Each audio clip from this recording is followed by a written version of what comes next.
the next thing that we wanted to talk a little bit about was the New York Times endorsement of Hillary Clinton for the Democratic nomination. And whether you're a Hillary fan or not, whether you haven't decided, no matter what, it's the whole presentation of the endorsement is very interesting from a rhetorical standpoint.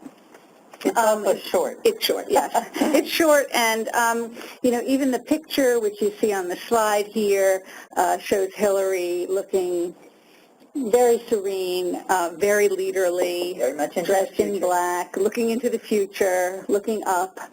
The pull-out quote that sort of headed up the endorsement was, "Voters have the chance to choose one of the most broadly and deeply qualified presidential candidates in modern history."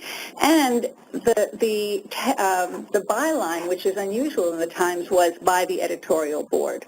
The assumption is always that the editorials are by the editorial board, and they are supposed to be unanimous, but the fact that it mentions that there is very interesting. So if we can go to the next slide.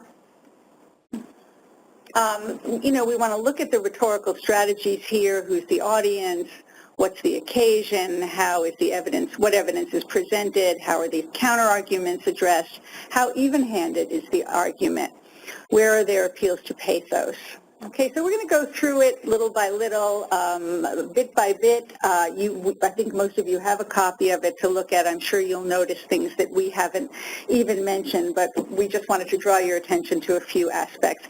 The first paragraph contrasts the Republican and Democratic candidates, and you'll see that the comment is the Republican presidential contenders competing bizarrely to present themselves as the least experienced person for the most important elected job in the world.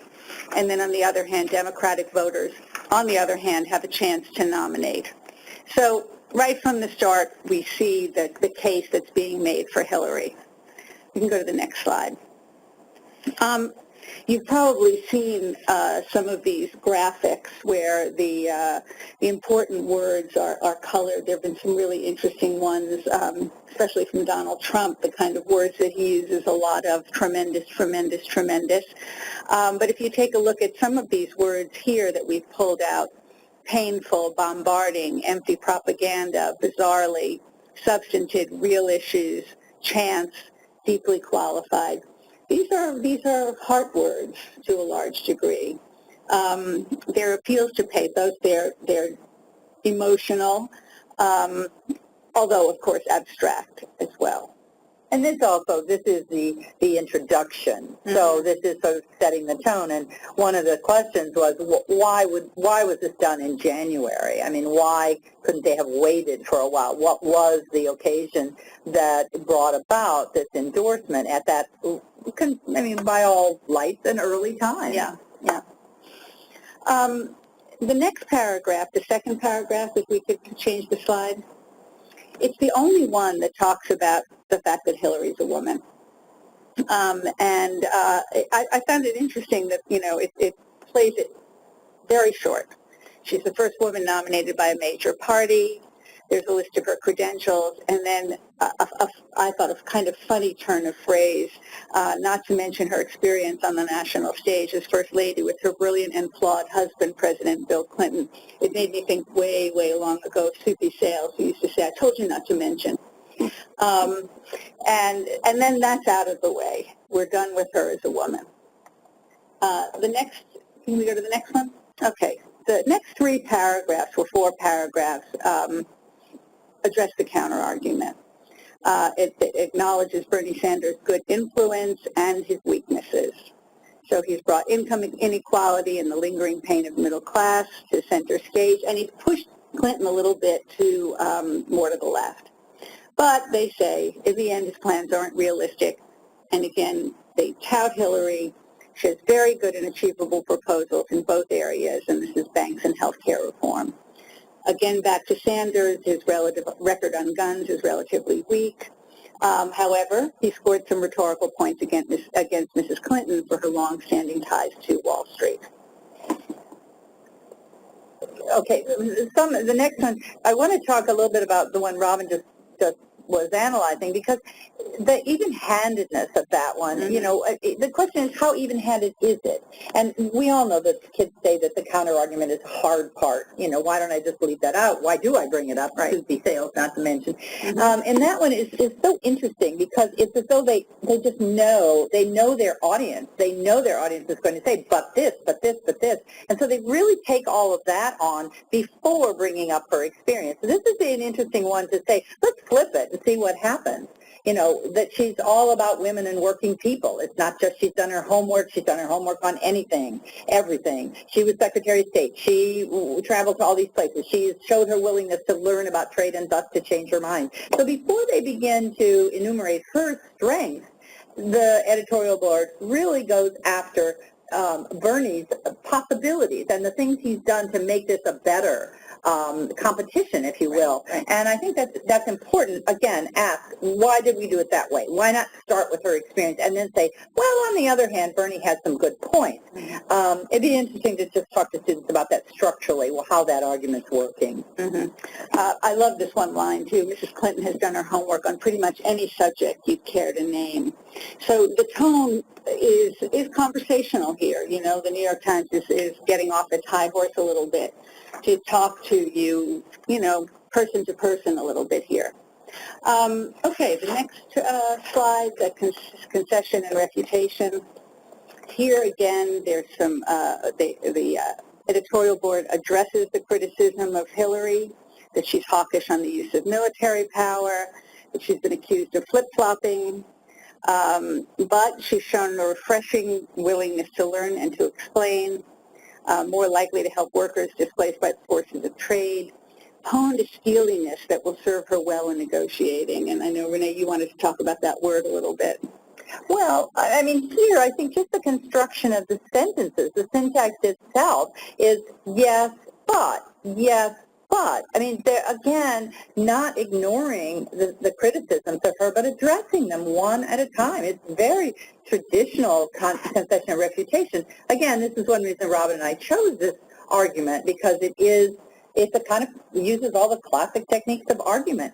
But then when they talk about her having honed a steeliness that will serve her well in negotiating, that's an interesting one, because that's one of the criticisms of her, that she's unapproachable, she's steely, she's not emotional, she's cold, right, she's aloof. And by using that word, they're answering a criticism. That's another counter-argument that is, and they're answering it implicitly rather than explicitly, which we've seen in the previous ones. So that, again, a nice move, a nice argumentative move. But then they say some of the criticisms are legitimate and deserve forthright answers. So they're not letting her off the hook, again, going to the ethos of their positions, saying these are things that we're not saying she's perfect. She, like her husband, might be flawed, we deserve forthright answers. In some ways, it's almost as though the Clinton campaign is being addressed here and saying, you know, this is not a carte blanche, we're not finished with you now, this is what we expect in the future. So they're kind of in a wind-up here. And then, next slide, Nicole, please. The emphatic summation, or closing argument. So Clinton has a vision, and ultimately it's that middle-class Americans have a real shot at prosperity, women's rights are enhanced, undocumented immigrants are given a chance at legitimacy, international alliances are nurtured, and the country is kept safe. And again, look at the words in red. They're emotional words. There's that appeal to pathos here. But also, you know, a very clear lineup of what her vision is. And given the tone of the whole endorsement, it sounds pretty realistic, at least to me. And also, Robin mentioned before, it's New York Times, it's editorial board, and yet given a real shot at prosperity. I have to say, I might have edited out real shot. That is one I'm not sure I would have left in there. But everything, and there are no big promises here. It's not women's rights will finally reach full fruition or something like that. There aren't absolutes here. They're enhanced. People are given a chance. Alliances are nurtured. They're not guaranteed. But the last one, the country is kept safe. And, when we're doing Letter from Birmingham Jail or any number of pieces that are so effective or canonical pieces, very often we look at the beginning and the end. The last word in this is kept safe. And, in fact, that is probably what most Americans are worried about, whether, economic safety or, safety from terrorists or safety from environmental blight or safety from all sorts of things. And they're saying that's what she's going to do. So again, it's a very effective endorsement, whether you agree or not, whether you would want to endorse her, but just looking at this argument, it seems to me it demonstrates the kinds of things that you would want students to recognize as the tools of argument. So it's a good piece. We like those New York Times writers. I'm sure they do. They'd be delighted that we approve of them. I know. And on the next slide, Nicole, we have an assignment here that you could ask your students to do. To what extent do you think this editorial is effective in persuading undecided voters, independents, or Bernie believers to support Hillary? I mean, really, the New York Times is, nobody was surprised that they would support a Democrat. This was for the Democratic primary. Yes, it was for the Democratic primary. Yeah. But in general, the New York Times is a pretty liberal publication. But they've been hard on Hillary in the past. They have, but the question really is with the audience, the people who already like Hillary are not the ones who are going to be, who we need to influence or who the board needs to influence. So I think this is a way to ask, is it effective in persuading a particular audience?